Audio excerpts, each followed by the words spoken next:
Hey everybody!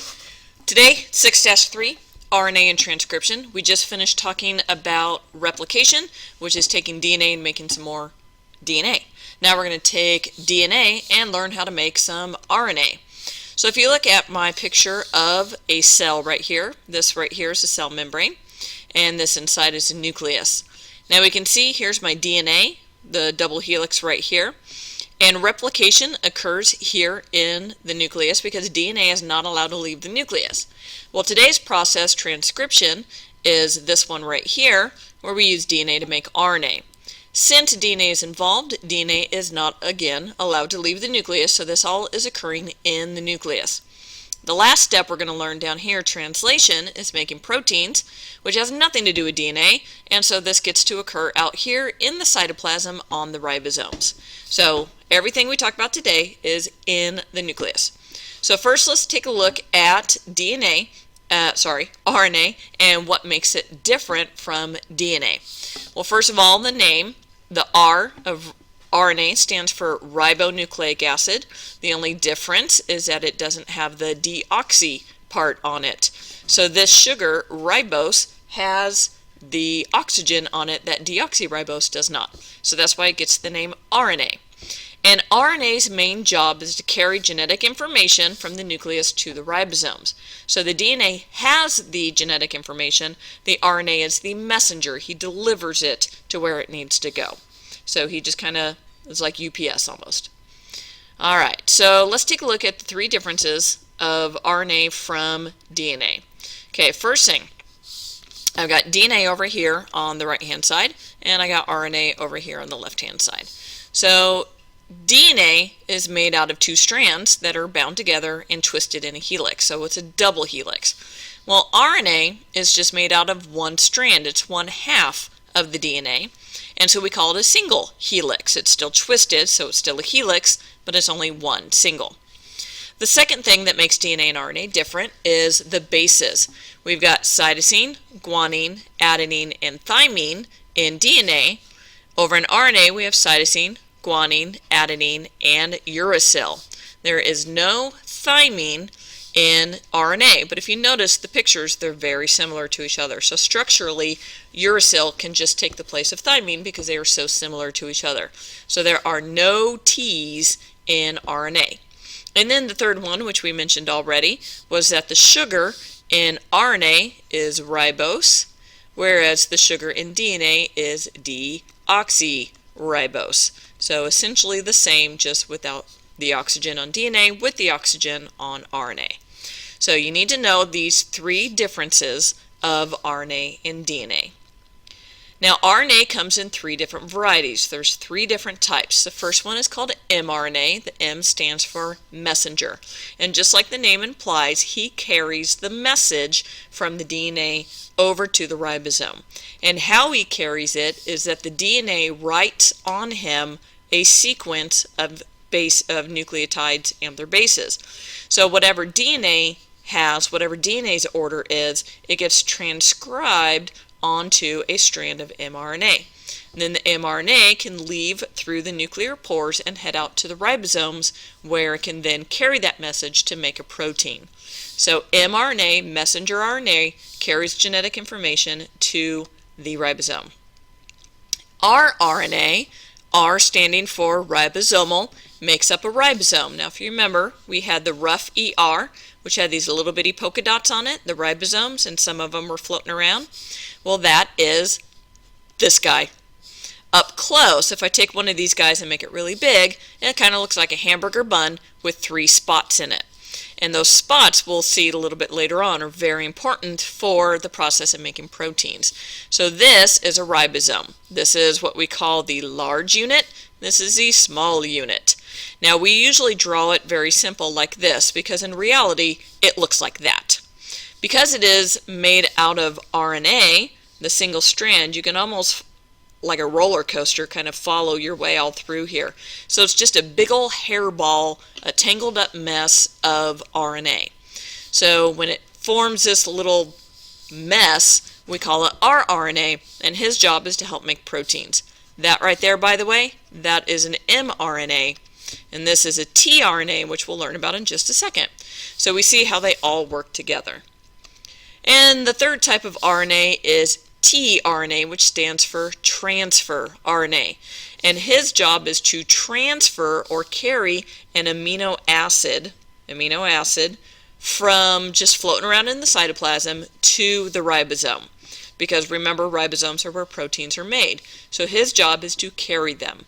Now, there's lots of different views of tRNA. We've got this is what it looks like on a chemical level. Here's my strand, my single strand, but I follow it and it does this whole weird loopy-loopy thing. This is just one strand all twisted funny. If I made it flat, it looks like this guy right here. And this little strip right here or right here, that's where the amino acid grabs on. All these little bubbles here, well, these two don't really do much, but this guy we're going to learn does something very important too. So the only two parts of tRNA that we really care about is this top part and this little cul-de-sac down here. We can see it here, and then in this picture here and here. So tRNA, transfer RNA, transfers amino acids to the ribosome in order to help make the protein. Now, how do I make RNA is slightly different from replication. Replication, you take your two strands of DNA, rip them apart, and they each become a separate piece of DNA. Transcription is making RNA from just one side, a single strand of DNA. Replication uses two strands. This uses one strand. So I'm only going to use one side of my DNA. Now the steps for this one are fairly simple. Number one is we're going to get this enzyme, RNA polymerase. Sounds very similar to DNA polymerase. DNA polymerase makes DNA, RNA polymerase makes RNA. Now RNA polymerase kind of acts like DNA helicase in the fact that it unwinds the DNA as well. So let's see what happens. This big old blue bubble right there, and there goes the light. Pardon me. Come on, turn on. There we go. Okay. Got like a 5-minute limit on that thing. Okay, the big blue bubble right here, that is RNA polymerase. RNA polymerase is the enzyme that helps to make RNA. So RNA polymerase searches up and down the strand of DNA looking for something called the promoter region. The promoter region is basically a start sign, and it says start here because DNA has thousands of genes on it. There's a gene, well, let me use a better color. There's a gene, there's a gene, there's a gene, there's a gene, there's a gene, there's a big old gene, there's a gene. So we only want one gene, whatever protein I need to make. I don't need all the rest of these. So my DNA polymerase is going to cruise up and down my DNA until he finds the right start signal. So let's say I want to make the protein hair.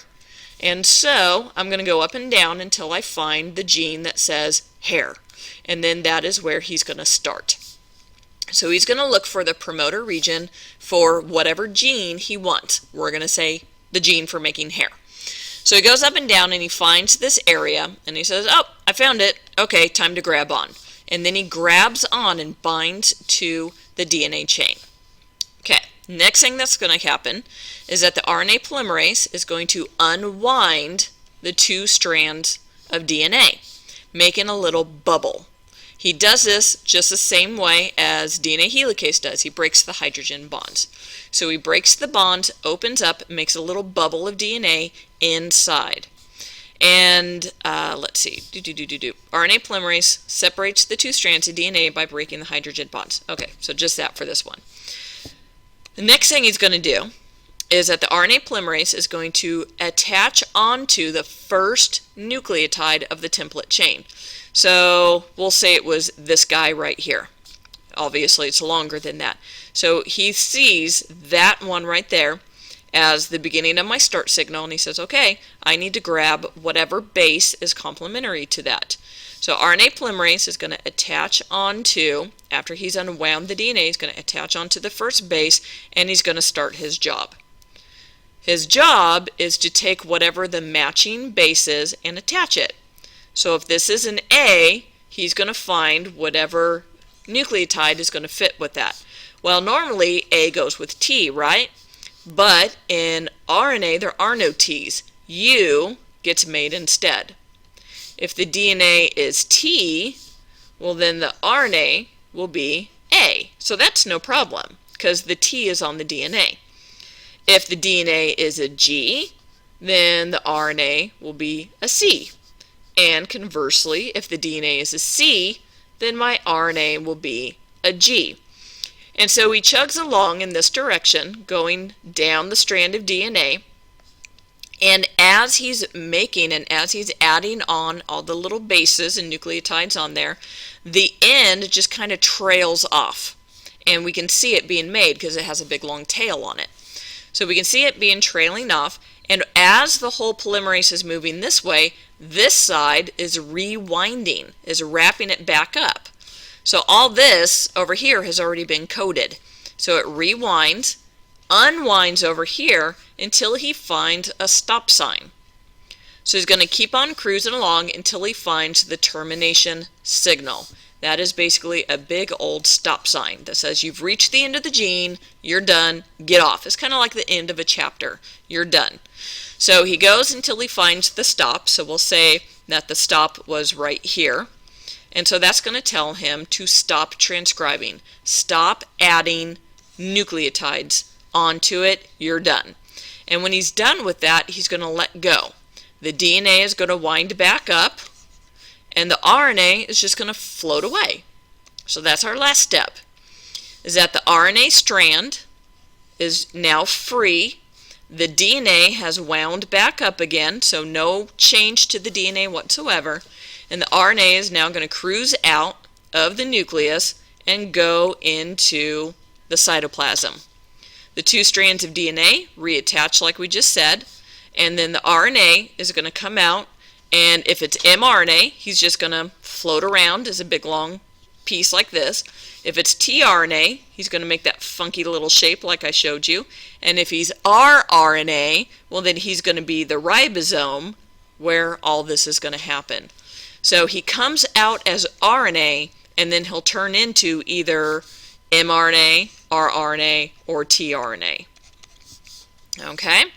And then it's free to happen again. The RNA polymerase can go and transcribe again, or he could be done. It depends on how many proteins you need to make. If I'm lifting weights and making lots of muscle, I obviously need more muscle protein.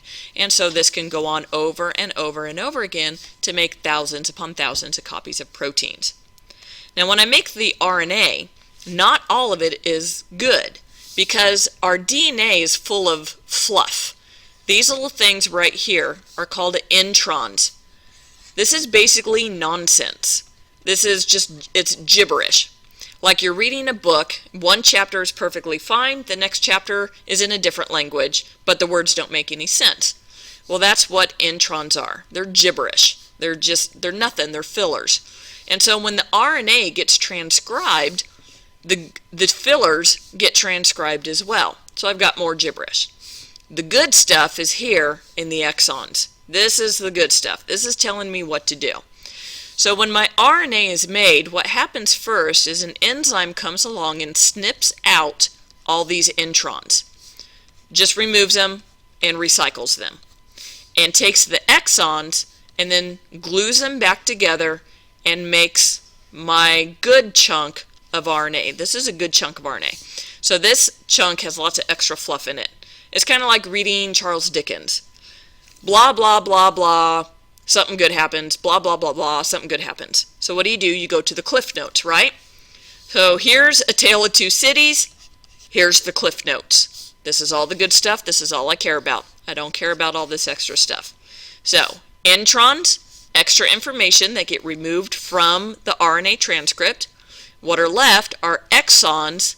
Oops, I spelled that wrong. Sorry. Exons, which is the good stuff that gets glued or spliced back together, and that makes the actual RNA that gets turned into a protein. So later we're going to learn how do I turn RNA into proteins. That'll be the next section, 6-4. Okay? So we will go over this tomorrow and answer any questions, because I'm sure hearing this once, it probably doesn't make a whole lot of sense. What I highly recommend you do is to go find little video clips of transcription and to see it actually move and in order, in real time, it makes way more sense. So what I just did is showed you pictures. That's not going to help a whole bunch. Go look at video of it actually occurring, and it hopefully will help you make more sense to you. Okay? We will see you tomorrow. Enjoy, and have a good evening. Bye.